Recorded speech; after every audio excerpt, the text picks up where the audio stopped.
Socrates was much more than a footballer. He once said, "I smoke, I drink, and I think," which is not something you expect to hear from a footballer. With nearly 300 goals as a midfielder and probably about as many assists, that made him one of the best of all time, but none of it compares to the man himself. He was larger than life, a defiant and captivating leader, and I don't mean just on the pitch, but definitely off of it as well. His voice inspired millions to fight for their rights, and he managed to use football as a tool to get closer to his people. He lived an exceptional life, one so worthy of remembrance, everyone should know about it. So today, I'll try my best to bring that story to you. Enjoy. The year was 1954 and a boy was born with a rather strange name, Socrates. Like the philosopher, it had been his father's decision. He was a public servant and intellectual who believed in the system, but soon its flaws would start showing and the sparkle in his eyes would fade into the darkness that ensued. Young Socrates was nothing like the other Brazilian talents. He grew up with access to the finest of education and motivated by his father, he grew in love with their own library. It left him in awe that soon turned to terror as one day he opened the door only to find his dad standing over a pile of books, burning them one at a time. This moment stayed with him forever. His dad had just received news that Brazil was now under military dictatorship. Censorship was to become ever present and the knowledge in those books had become a danger to the family. At his school, Socrates had shown great promise in football. Despite being far taller than most, no one would mistake that for clumsiness. He was clearly blessed with one of the most graceful touches football had ever seen. His overall play matched his lifestyle. Socrates had a clear disdain for any sort of work, and in the same way would manage to make it to med school without ever studying for an exam. On the pitch, where power and pace was key for others, his mind would far outweigh any contribution his body could make. At 16, he joined his local club Botafogo, not the one that employed Garrincha, just another one smaller but with the same name. From here on out, he lived a double life. His main focus was to become a doctor, but every time he entered the pitch, his talent was too evident to be overlooked. He would take football as a hobby, but still by the time he turned 22, he was already topping goal-scoring charts despite playing in midfield, barely training, and being up against some of the best players in the country. He was a savant, a prodigy wherever he went. In 1997, a new coach tried to tell him, a player who doesn't train can't come to the game.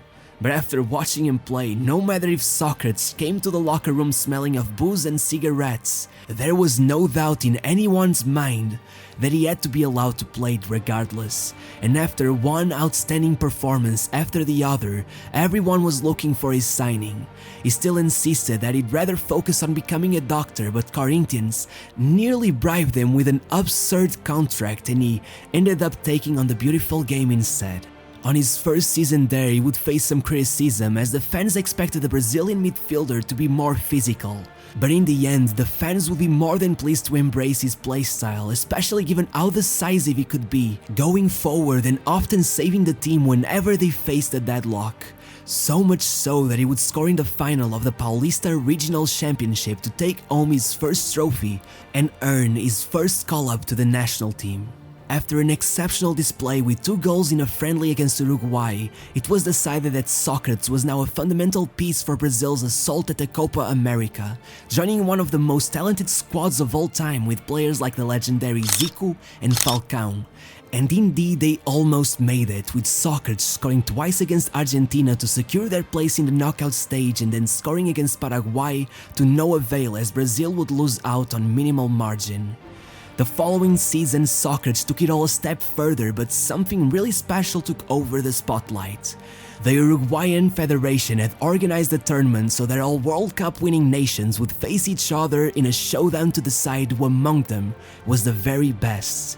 It was known as the World Champions Gold Cup, or more endearingly, Mundialito. Right in the first match, Socrates' assist clinched the draw as they faced Maradona's Argentina. Then would come Germany, and it would have a boring start with the first goal coming on the 54th minute to put Germany in front. But then, Brazil bounced back with unmatchable force, and in 26 minutes, they scored 4 goals to make it onto the final.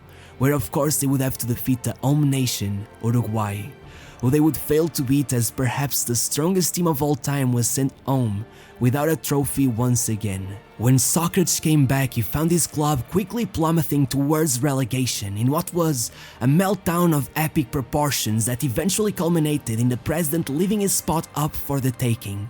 It was at this very moment that Socrates saw an opportunity. They saw that the flaws found in the structure of their club were the same they found in Brazil's government, which was still under a military dictatorship where any revolutionaries were tortured to death. And so it was decided the club would not have a ruler. Every decision would be taken only after a vote by everyone who worked there. An executive's vote mattered as much as that of the players or the groundsman or even the cleaning lady. They called it the Corinthian democracy. In fact, Socrates was a dedicated activist, as empathetic as he was intelligent. If on one hand, his intellect led him to be an exceptional playmaker, the sort of player who always stays one step ahead, it also led to his downfall emotionally and psychologically. His country was one without freedom, one where knowledge was hidden from the people, as it was known without it, they'd be much easier to tame. All of this depressed him more and more, but to the contrary of what you might expect, the club's psychologist found that it was at his worst moments, when he felt utterly hopeless and angry at his surroundings, that he shined the most on the pitch. It was as if Socrates played to let go of his own anger, to free himself from the shackles of the world he hadn't chosen for himself. That year, in preparation for the World Cup, he provided us with a moment that truly encompassed his free-spirited, brutally honest nature. The whole squad was out on a bar in Stuttgart. Socrates stood in the middle, giving a speech with a cigarette on one hand and a beer bottle on the other, charismatic as ever.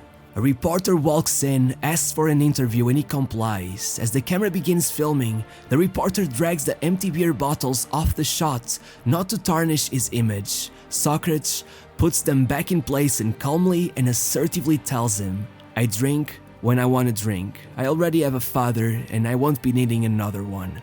Under the people's rule, Corinthians turned the corner and started performing, qualifying onto the Brazilian Championship, where they even managed to go to the semi-finals, only losing to title holders Grêmio. At the regional level, they would even go on to win the whole thing, but before that, it was time for perhaps the biggest moment in the career of Socrates. Welcome to the 1982 World Cup. According to, well, everyone in the world, Brazil were the clear favorites. They were considered an era-defining squad. Their style was unique and electrifying, and so it needed a name. Once Socrates was asked what they should call it, he smirked and said, "Organized chaos." And very chaotic they were indeed. Right on the first match, the Soviet Union went in front and seemed unwilling to let go of their advantage, but then, with 15 minutes to go, Socrates got the ball about 30 yards away from goal, dribbled one player, then two, then blasted it onto the bar, which would send it into the goal. With a late winner by Eder, Brazil would win the match, and Socrates would describe his goal as not just a goal, but an endless orgasm. From here on out, they convincingly beat Scotland, New Zealand, and even Maradona's Argentina, but then, needing just a draw against Italy to make it to the final stage, Paolo Rossi set out to make it as hard as possible for them. 5 minutes in, he scored. 7 minutes after that, Socrates leveled the match after a magnificent combination with the ever-so-magical Zico. Still, by the 25th minute, Rossi had scored yet again. Over the second half, Brazil managed to level it out again, but as amazing as they were also highly emotional and stubborn. They had a reputation to live up to, and they were not about to settle for the draw. That was their biggest mistake, and it was made painfully obvious as Rossi got his hat-trick with yet another goal from a counter-attack to send them out of the tournament. In Brazil, this became known as the day football died. As club football resumed, Socrates and Corinthians' efforts towards changing the path of their own country's history continued. Signs of protest became louder and larger, and now the government was on the lookout. It all escalated further when the final of the regional championship put Corinthians, the champions of the people, against São Paulo, the club of the state capital, the club of the elites. The banners that day were not about football, neither were the chants, neither was anything else. In the end, Corinthians Corinthians won 4-1 and the people had a reason to smile. As Socrates scored and stood motionless, fist aimed at the sun, it was hope that they had just been given, hope that they could indeed fight back. It was at this time that Socrates began heavily associating himself with a movement known as Diretas Já, a social unrest movement that demanded the military step down and allowed for elections to take place. Socrates went from town to town giving speeches and putting himself to work for a future he so deeply desired, and about a year later, the same final had to be played once again, and it was like a déjà vu. Socrates scored, he put out his fist, Corinthians took the win, and the people smiled once more. The players carried a banner that said, "Win or lose, always in democracy." You have to realize, every big European club would gladly make it rain for Socrates, and he even considered the chance of moving. But this was what truly mattered to him. Through his game he had influenced the path of his country, he had managed to shape a whole revolutionary movement at his image. He had given hope to his people. Nothing was worth more than that. Inflation had taken a hold of the entire country, but the rich sat at a pedestal, unaffected by it all, while the poor were now ravaged by hunger and death. The turnaround had started. Manifesting was now not just something for angsty youths. The people were gathering by the millions, and finally they managed to instill enough fear on those at power that an amendment for voting rights to be given back to the people was put forward. As they gathered to celebrate in São Paulo, Socrates was a center figure in the stage. There were about 1 million people watching. No stadium could have ever given him that feeling. No crowd would ever roar that way for any goal he could ever score. To put extra pressure on Congress to pass the amendment, Socrates addressed rumors that he was leaving to Italy by saying that he would only stay if the amendment was passed. On the day of the voting, the military violently stopped more than 100 congressmen from voting, and it all fell about a couple dozen votes short of coming to fruition. Socrates was devastated, and even if at first it could have all been a bluff, in an act of protest, he left the country, joining Fiorentina. This had everything to go well, but it very much did not. With Zico at Udinese, Falcao at Roma, and Maradona at Napoli, it could have made up for some incredible stories, but all we got was a tale of a complete misfit. The weather, the defensive playstyle, the fashion, every bit of Italian culture seemed to clash with Socrates' free-spirited lifestyle. It has been said that he was so put off by their formal attire that he would cut his teammates' ties with scissors if they dared to enter his house while wearing a suit. With an aristocratic right-wing club owner, Socrates, a man who named his own son Fidel, was more than unwelcomed, and after less than a year he was on a plane back to Brazil. With many eager to give him a job, Flamengo were the lucky ones in the end, rescuing both Socrates and Zico from the other side of the world in one single motion. Once back in Brazil, nothing was like it had been. After a year of loneliness, Copacabana and the rabbit hole that was its nightlife proved too tempting for Socrates, who had never been the strongest when it came to staying on a path of sobriety. When it came to his activism, it all derailed even further. As he arrived, the dictatorship had now been overthrown and he felt useless and without a purpose. If once he had made newspaper covers as a hero, the champion of the people, now he was on them for one drunken embarrassment after the other. Once they got a final shot at the World Cup, Zico had fallen behind, now not even a guaranteed starter, and Socrates had been stripped off his captaincy, no longer seen as a role model, and he would have to adapt to a whole new generation if he was to make history. He even performed well at first, but as they met France, Zico missed a penalty during the match and Socrates himself missed another during the shootout, and Brazil were once more trophyless. They truly were a golden generation doomed to disappoint forever. The most iconic moment of the tournament would come as Socrates, shocked by the devastation caused to Mexico City by an earthquake, walked onto the pitch with a headband reading, "México sigue en pie." Over the following months, injuries began consuming him, and by the end of the season, Zico and Socrates had played one single match together, and so, once upon a time, Socrates checked the team sheet to find he was once again among the substitutes, and in his classic, drama-fueled manner, threw his boots into the bin and announced he was retired. But it didn't last long. Once back in college trying to get back into his medical practice, he quickly realized that football meant much more for him than he was giving it credit for. And so when Santos made themselves available, he could not say no to an opportunity to join his childhood club.